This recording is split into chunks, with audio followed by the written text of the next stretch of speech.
Você e eu já ouvimos a expressão "todos os caminhos levam a Deus". Essa frase é referida geralmente quando se trata na conversa de que time de futebol, política e religião não se discutem. Você já deve ter ouvido falar sobre isso também, né? Porém, por mais que alguns pensem dessa forma, com relação ao que as pessoas acreditam, não significa que essa frase seja verdadeira, pois não é isso que a Bíblia fala sobre Deus e como ter um relacionamento com Ele. Todos os caminhos levam a Deus, no fundo, para aqueles que pensam assim, significa uma isenção de prestar contas a Deus, já que eu busco a Ele da minha maneira e somente quando eu estiver passando por algum problema ou alguma doença.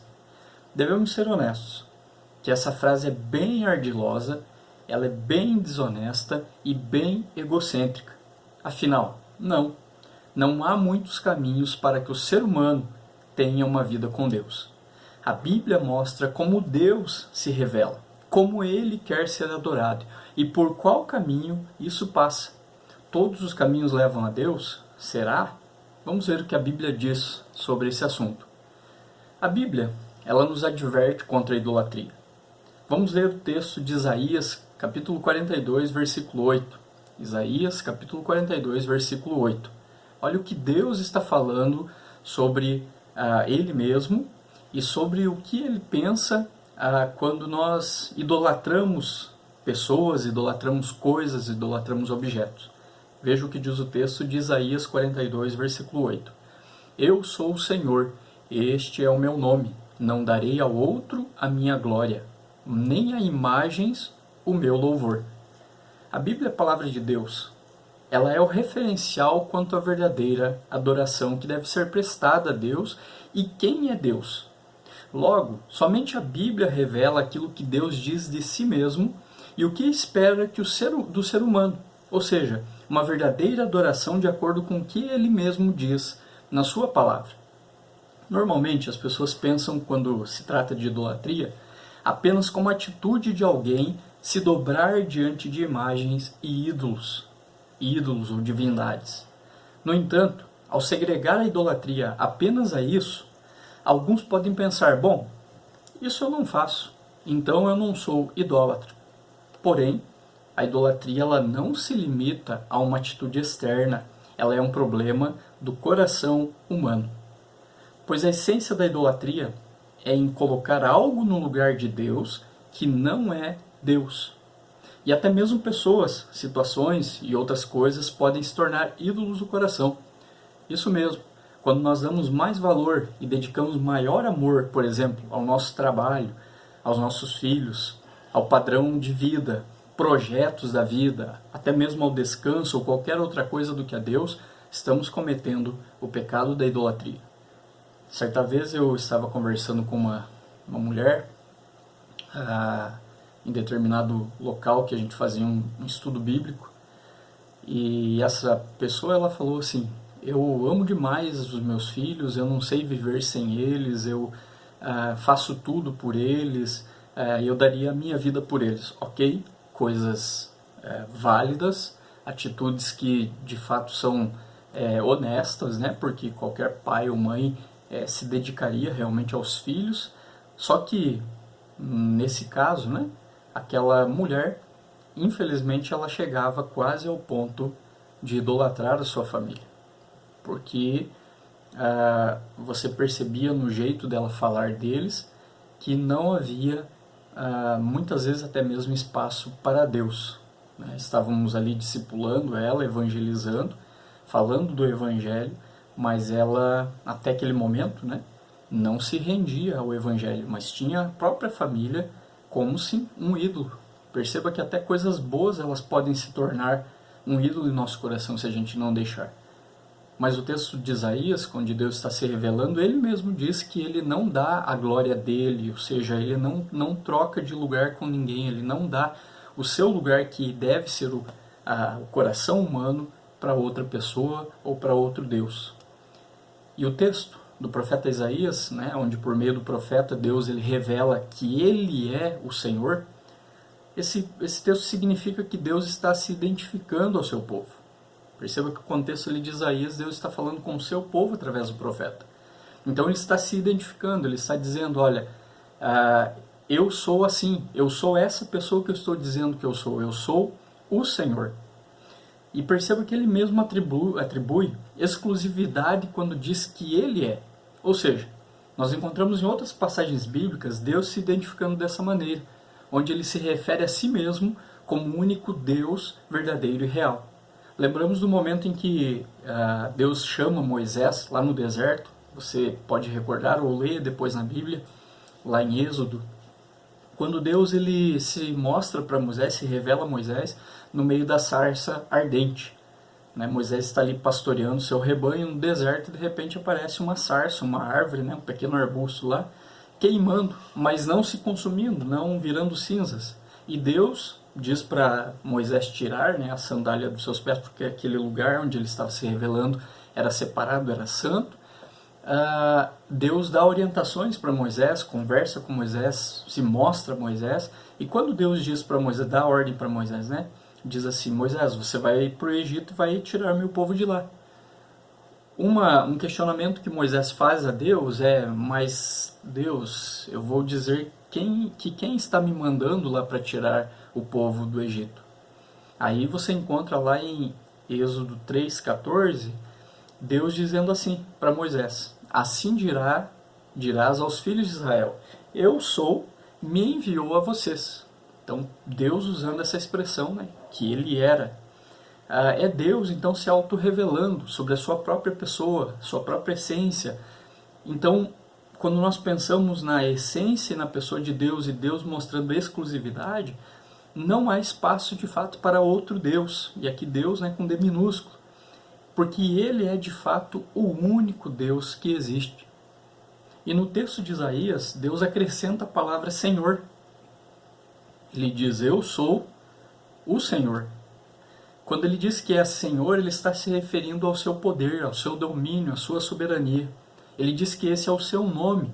No nosso contexto, um nome pode ser apenas um rótulo de uma pessoa. Você e eu recebemos o nosso nome na nossa cultura, talvez porque os nossos pais acharam bonito ou quiseram homenagear alguém, enfim. Mas, naquele contexto, da forma como a Bíblia foi escrita naquele momento, quando uma pessoa dizia o seu nome, nesse nome estava atribuído a própria essência da pessoa. Ou seja, você recebia um nome de acordo com o seu jeito, de acordo talvez com uma peculiaridade física, enfim. E Deus está usando desse contexto ali cultural, se identificando como sendo o Senhor. Ou seja, quando a Bíblia apresenta o nome de Deus, ela mostra sobre a natureza de Deus. Logo, eu sou o Senhor, quer dizer que Deus é único em poder, majestade e o único que é digno de glória, de receber glória do ser humano. Deus, no texto de Isaías, ele segue dizendo que ele não dá a sua glória para ninguém. Afinal, como ele mesmo já falou, ele é exclusivo. Deus acrescenta, lembrando ao povo, que também não divide a sua glória com imagens, pois naquela época, uma das expressões da idolatria era a fabricação de imagens de escultura, para identificar os deuses de determinado povo. Como já observamos, então a idolatria não se resume apenas a se prostrar ou reverenciar imagens de escultura. No entanto, como essa era a demonstração externa mais comum de idolatria naquela época, Deus usa como referencial para mostrar o seu descontentamento e ira santa contra a idolatria. Deus está dizendo ao povo dele, o povo dele naquela época, e a nós hoje também, que a sua glória pertence somente a Ele, e não a reles coisas inventadas pela mente e pelo coração do ser humano. Pois, como pode um Deus tão tremendo em glória caber em coisas limitadas e feitas por mãos humanas? Mais uma vez podemos perceber onde chega a arrogância humana ao ponto de tentar limitar Deus em objetos, não é verdade? A Bíblia apresenta a glória de Deus como sendo a sua honra e o esplendor que Ele possui desde a eternidade. E isso, mesmo que o ser humano ou qualquer outra criatura não o reconheça assim. Deus continua intocável em sua pessoa e essência, mesmo que não reconheçamos quem Ele é. Afinal, Ele é. Ou seja, Ele se basta. Ele não necessita de suas criaturas para ser Deus. E a Bíblia também revela que, mesmo Deus sendo tão grandioso e poderoso, quis revelar a sua glória às suas criaturas. E em muitos momentos ele fez uso de manifestações para isso. Nós encontramos isso na Bíblia. Podemos lembrar aqui de passagens, especialmente no livro de Êxodo, né, que a saída do povo relata ali a saída do povo de Deus da escravidão do Egito rumo à Terra Prometida. E lá, por exemplo, no livro de Êxodo 24, 17, capítulo 24, versículo 17, em que Deus manifestou a sua glória através de uma nuvem que cobriu o monte em que Moisés foi se encontrar com Deus. O texto diz que a glória do Senhor era como fogo sobre aquela nuvem.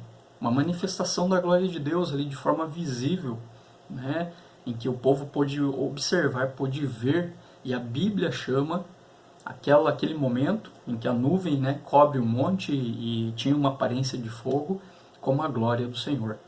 Então Deus quis revelar a sua glória naquele momento, daquela maneira, para que o povo pudesse ver quem Ele era. Um Deus que estava retirando eles da escravidão, do sofrimento, e levando com promessas para uma terra onde eles seriam felizes. Também a Bíblia ela vai se referir à glória de Deus como sendo a sua grandeza, o seu esplendor e a honra incomparável que Ele tem como Criador de todas as coisas. Nós encontramos um texto no primeiro livro de Crônicas, capítulo 29, versículos 10 e 11, onde Davi está ali meditando sobre a pessoa de Deus, sobre a essência de Deus, sobre quem Deus é. E Davi, ele disse que tudo o que existe é do Senhor. E ele usa uma expressão, né, muito comum no contexto de Davi, com relação a quem ele era um rei, governante, né, era chefe, em muitos momentos chefe até do exército de Israel. Ele diz que Deus é chefe sobre todas as coisas, ou Deus governa, Deus manda, Deus dá ordens, Deus ele controla todas as coisas que existem. Por quê? Porque só Ele tem esse poder. Só Ele tem o poder de ser criador e tudo pertencer a Ele. E mais uma referência que a Bíblia faz sobre a glória de Deus é revelar que a sua glória é o propósito ou o fim para o qual todas as coisas foram criadas. Um texto, né, muito conhecido até, Romanos 11:36, um texto do Novo Testamento, onde o apóstolo Paulo ele está também se referindo à pessoa de Deus, e ele diz assim que, pois dele, por ele e para ele são todas as coisas, a ele seja a glória para sempre. Amém. Paulo falando que todas as coisas são de Deus, vieram à existência por causa de Deus, e o fim de terem sido criadas é para Deus mesmo. E aí Paulo diz assim: a esse que criou, a esse que trouxe à existência todas as coisas, a ele seja a glória para sempre. Amém. Portanto, glorificar a Deus e tê-lo como único Deus é responsabilidade moral de todo ser humano. Todos nós, como criaturas de Deus, como pessoas, né, seres humanos aí criados por Deus, nós temos uma responsabilidade dentro de nós, uma responsabilidade moral de dar glórias a Deus, de render glórias apenas a Deus. Não aos ídolos, não a outros deuses, não a objetos, não a imagens, não a pessoas ou circunstâncias. Eu digo circunstâncias porque muitas vezes pessoas, por exemplo, transformam a própria felicidade em um ídolo. Elas gastam a sua própria vida correndo atrás da tal de felicidade, né? Muito retratada em muitas músicas populares por aí, mas a própria felicidade, ela se torna um ídolo, porque o ser humano faz tudo, né? Como diz no ditado, das tripas ao coração, para chegar à felicidade, e esquece de se relacionar com Deus. E a felicidade acaba sendo, na verdade, tristeza, né? Infelicidade. Então, nós temos como responsabilidade moral, como seres humanos, adorar exclusivamente o Deus Criador, o Deus que a Bíblia revela. E quando honramos a Deus em tudo que fazemos, estamos dando reverência e demonstrando verdadeiro respeito por sua pessoa, por reconhecer que Deus é poderoso, é bondoso, é digno de toda a honra e toda a glória. O ser humano, ele necessita viver por meio da palavra de Deus, a fim do que? De reconhecer a Deus como poderoso sobre todas as criaturas, pois o fim principal do homem é glorificar a Deus ao ter prazer nele para sempre. Do contrário, o que restará ao ser humano é a idolatria sórdida e sagaz, a qual o seu coração estará sujeito. Sendo assim, o ser humano tem acesso por meio da palavra de Deus. Deus não deixa o ser humano aleatório, à mercê somente da idolatria. Não, Deus revelou a sua palavra para se fazer conhecido a fim de que nós possamos conhecê-lo e, por consequência, venhamos a adorá-lo. E também Deus deixou a sua palavra revelada para que nós saibamos a maneira como Ele quer ser honrado e glorificado. Então, quando reconhecemos como sendo esse Deus que Ele diz que é, estamos dando-lhe a mais alta honraria que, como criaturas que somos, podemos lhe dar. Dar honras pelo seu poder e pela sua exclusividade. Como Ele mesmo diz, não darei a outro a minha glória. Ao nos criar, Deus abençoou a humanidade também com glória e honra. Lógico, guardadas as devidas proporções, né? Não somos pequenos deuses, não fomos criados como pequenos deuses, como até alguns incautos dizem por aí, né? Mas o que o Salmo 8, versículo 5 revela é que o ser humano foi criado com glória e honra. O que isso significa? Né? É que Deus nos colocou nesse mundo como representantes da sua imagem. Mas infelizmente, você sabe, né, toda a história que acontece em Gênesis capítulo 3, com a entrada do pecado na existência humana, a nossa queda manchou essa imagem e semelhança e trouxe desonra em glória a nós seres humanos. Uma desonra em glória a nós seres humanos. Essa desobediência maléfica, ela trouxe consigo a idolatria ao coração humano, que passou a dar glória a qualquer outra criatura e não à pessoa de Deus. Descumprimos desde o Gênesis 3 o propósito para o qual Deus nos criou. Dar honras e glórias somente a Ele, começamos a idolatrar criaturas, animais, pessoas, fazer imagens dessas pessoas, desses animais, idolatrar circunstâncias, ideologias, filosofias de vida e deixamos Deus de lado. A verdade é essa, né? A idolatria é você, como já falamos, é você tirar Deus do centro da sua vida, que é o seu coração, e colocar outra coisa no lugar dele. E aqui cabe uma reflexão. A quem nosso coração está dando glória? A Deus verdadeiramente? Ou, quem sabe, a nós mesmos? Essa reflexão é importante, pois quando pensamos em antigos novos deuses, é justamente com o objetivo de pensarmos se o nosso coração continua idólatra, como foi o das pessoas no passado, ou ele tem sido moldado pelo próprio Deus a fim de render glória somente a Deus. Pois, como alguém já disse, né, o pecado ele só muda de endereço e época, mas continua sendo pecado. E idolatria é pecado. Logo como a Bíblia nos ensina, o salário do pecado é a morte, e assim sendo, a idolatria ela mata o nosso relacionamento com Deus. Vivemos em uma sociedade plural, né? Muito se fala em pluralidade, em diversidade, e essa sociedade que nós vivemos hoje, ela incentiva o crescimento de múltiplas religiões, muitos credos, de muitas ideias. Vivemos em um país, né, o nosso caso, aqui no Brasil, um país tropical, herdeiro de uma miscigenação racial, cultural e religiosa muito vasta. Diante disso, pode parecer antipática e fora de moda a mensagem bíblica sobre o Deus único.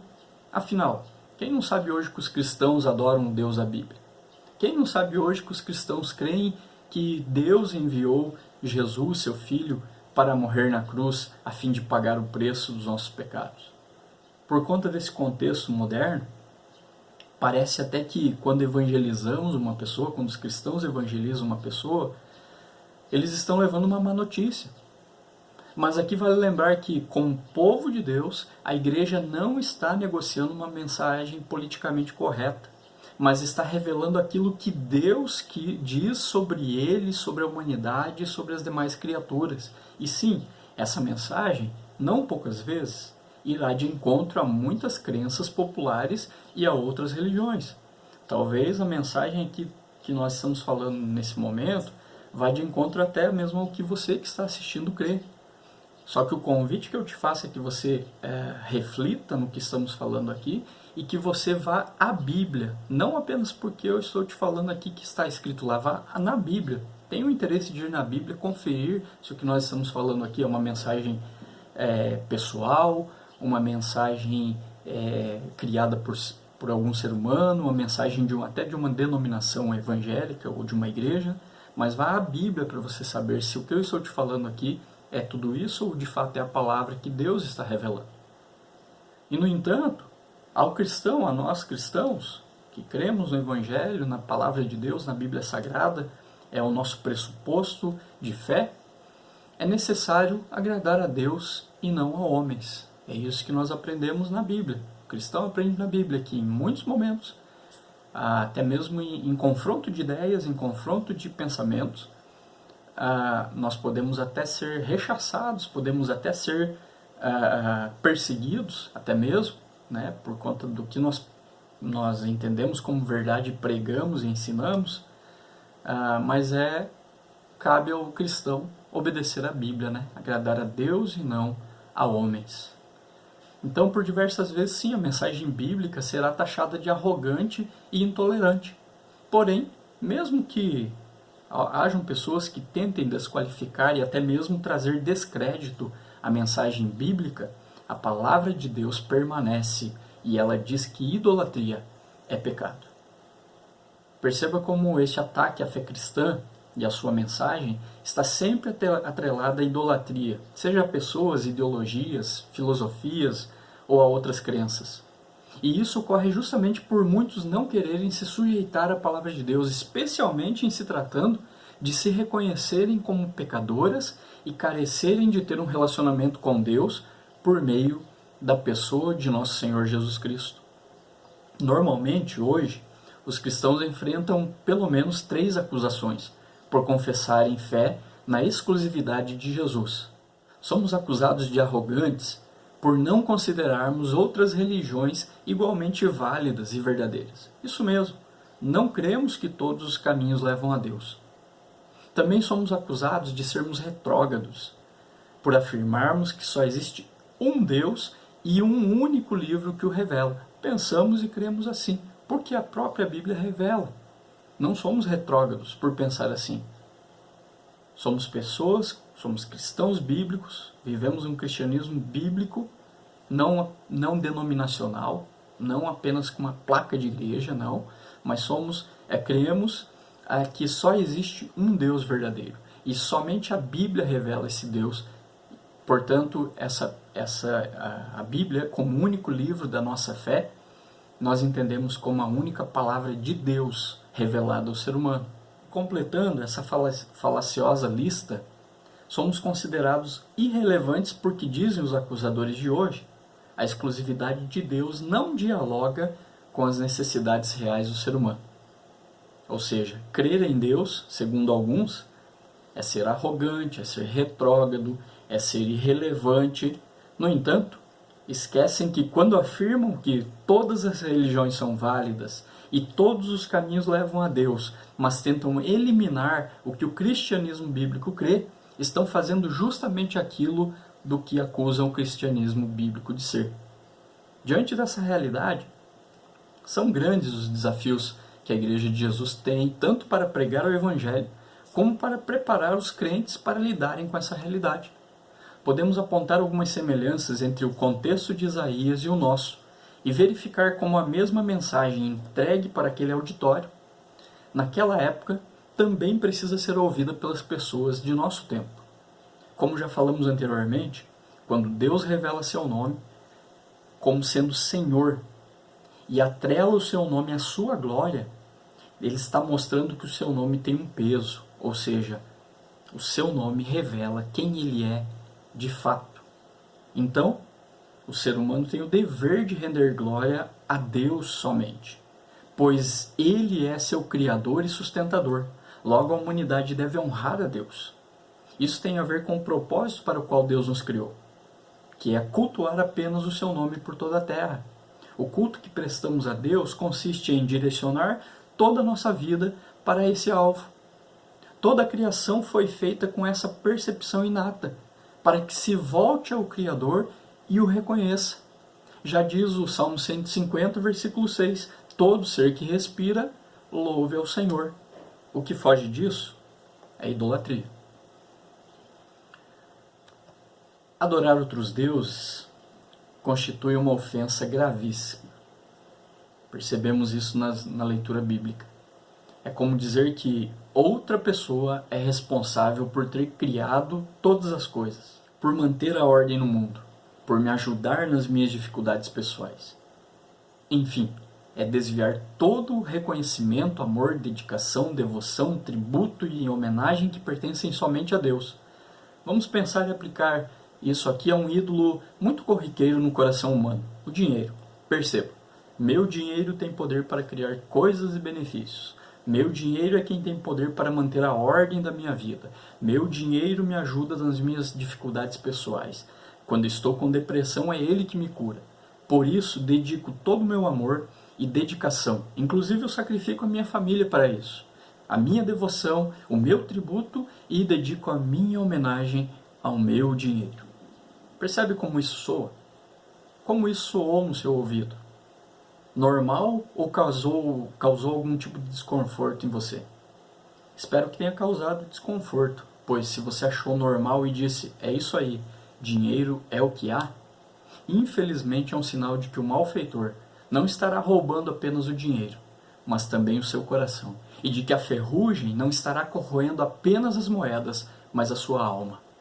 No entanto, sempre é tempo de arrependimento e um tempo de voltarmos a cultuar a Deus e a termos uma vida que honra exclusivamente o Deus que a Bíblia revela.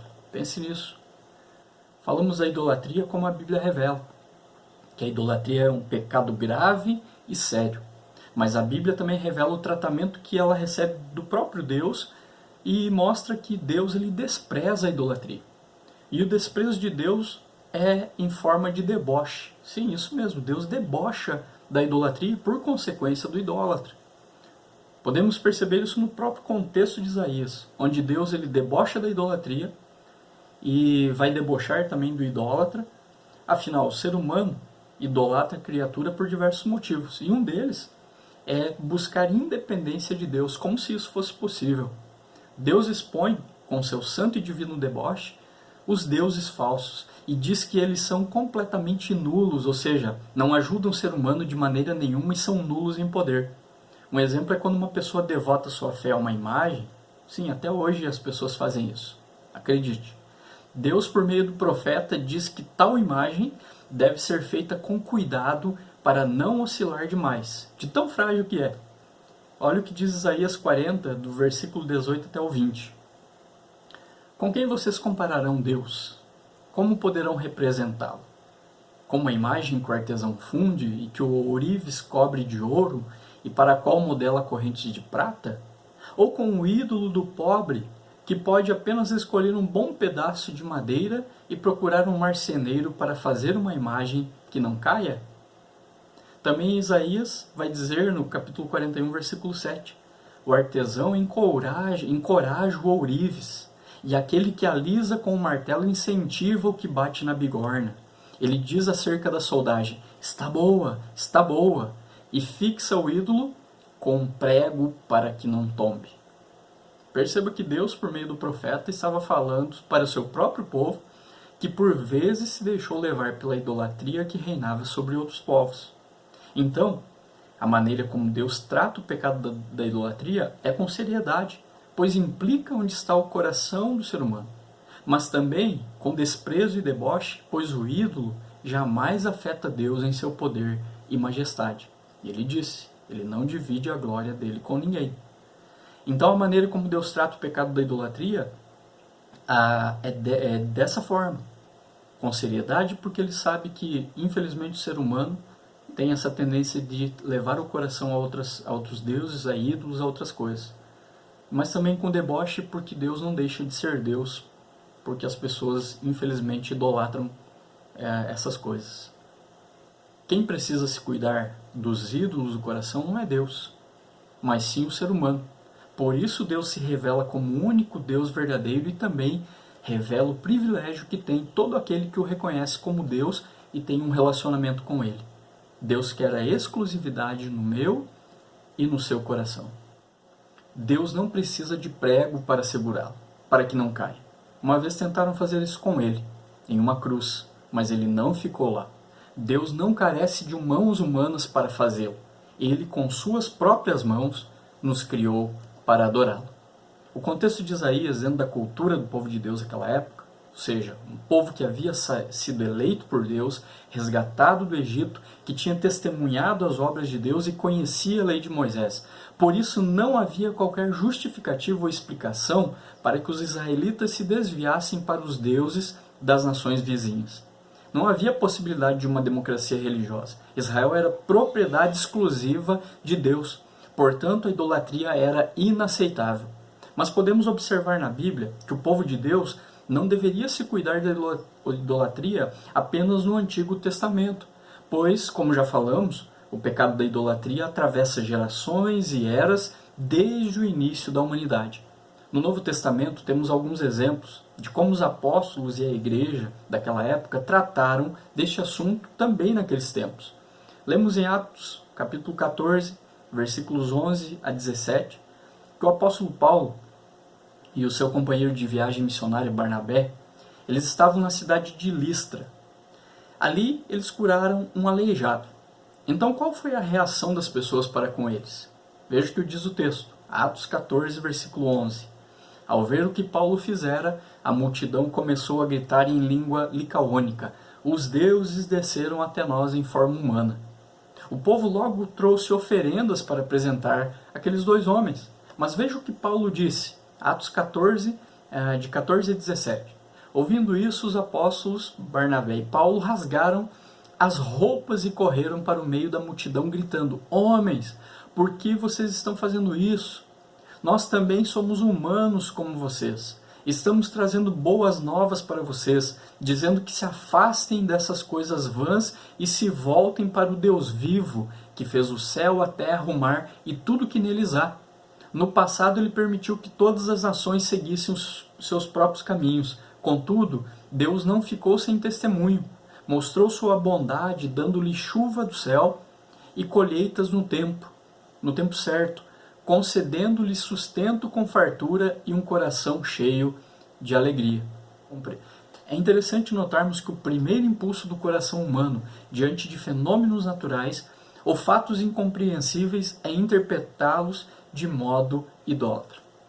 Esse texto que nós lemos é muito claro com relação a isso, pois foi justamente dessa forma que as pessoas da cidade de Listra reagiram quando viram aquela cura. A mesma reação tiveram os habitantes da ilha de Malta. Também no livro de Atos nós encontramos isso no capítulo 28, versículo 6, quando o apóstolo Paulo, vítima de um naufrágio, está ali na ilha de Malta, passou um tempo ali, e Paulo fez uma fogueira e está para se aquecer à noite ali, e ele pega um graveto do meio das madeiras e uma víbora fica com seus dentes cravados na mão de Paulo. Todos esperavam que ele morresse. Todos os habitantes ali daquela ilha olharam para Paulo esperando que ele morresse. Mas isso não aconteceu. Então, o que essas pessoas falaram? Veja o que diz Atos 28:6. Eles, porém, esperavam que ele começasse a inchar ou que caísse morto de repente. Mas tendo esperado muito tempo e vendo que nada de estranho lhe sucedia, mudaram de ideia e passaram a dizer que ele era um Deus. Outro momento, também em Atos, capítulo 17, o apóstolo Paulo está discursando sobre o Evangelho para pagãos lá no Areópago, em Atenas. Conhecedor que era o apóstolo da cultura deles e também de que aqueles homens eram totalmente desconhecedores dos princípios mais básicos do Evangelho, o apóstolo ele inicia sua abordagem com certa delicadeza e conhecimento de causa. Ou seja, Paulo sabia que aqueles filósofos acreditavam em muitas coisas e não conheciam o Evangelho. Ele sabia qual era a cosmovisão deles. E ainda que o texto nos revele que toda aquela idolatria gerava revolta no interior, no espírito de Paulo. Paulo soube conduzir, então, aquela situação porque ele conhecia, como conhecedor do evangelho que era, ele conhecia como que o ser humano reage mesmo diante das coisas. Ele teve várias experiências com relação a isso. Em Listra, em Malta. Então aqui em Atenas ele está conversando com os filósofos e falando que eles eram demasiadamente religiosos. E a partir dessa que, como nós chamamos, ponte, uma ponte de comunicação, Paulo começa a pregar o evangelho para eles. Diferente dessa abordagem que Paulo teve lá no Areópago, era a sua abordagem com pessoas que já acreditavam no evangelho. Que sim, repito aqui, inclusive pessoas que conhecem o evangelho podem se deixar levar pelo pecado da idolatria. Fica aqui o alerta para nós, tomar cuidado com o nosso coração. Paulo, quando ele foi tratar, por exemplo, sobre os riscos do pecado da idolatria com a igreja de Corinto, com os coríntios, Paulo foi bem incisivo ao defender o monoteísmo, ou seja, a adoração e reconhecimento de um só Deus, e ao mostrar como isso afeta as nossas decisões e comportamentos. Paulo disse para eles, no 1 Coríntios, capítulo 10, versículo 14, ele diz: meus amados, fugi da idolatria. Outro apóstolo, o apóstolo João, quando escreveu a sua primeira carta, no capítulo 5, versículo 21, ele repete essa ideia de Paulo. Ele diz assim: filhinhos, guardai-vos dos ídolos. Percebemos como Deus se revela na Bíblia, em sua exclusividade, como Deus trata e fala conosco sobre a idolatria. De forma séria, de forma... não há negociação com relação a isso, com esse tema. Deus não divide a sua glória com ninguém. Por isso nós devemos cuidar do nosso coração para que o pecado da idolatria não reine sobre ele. Um pregador do passado ele já disse que o nosso coração é uma fábrica de ídolos. E isso é bem verdade, pois ainda o pecado é uma realidade em nossa existência. E portanto, se deixarmos nos levar pela sua influência, com certeza poderemos cair em idolatria, seja de pessoas, circunstâncias ou até mesmo imagens e objetos. Deus, por meio de Jesus, nos dá acesso a Ele mesmo. Não precisamos de artifícios, não precisamos de atravessadores da fé para que nos achegarmos a Deus. Não precisamos. Deus disse que nós podemos, por meio de Jesus, nos chegarmos a Ele, porque Jesus é Deus. Para que possamos adorá-lo e termos também um relacionamento com Ele.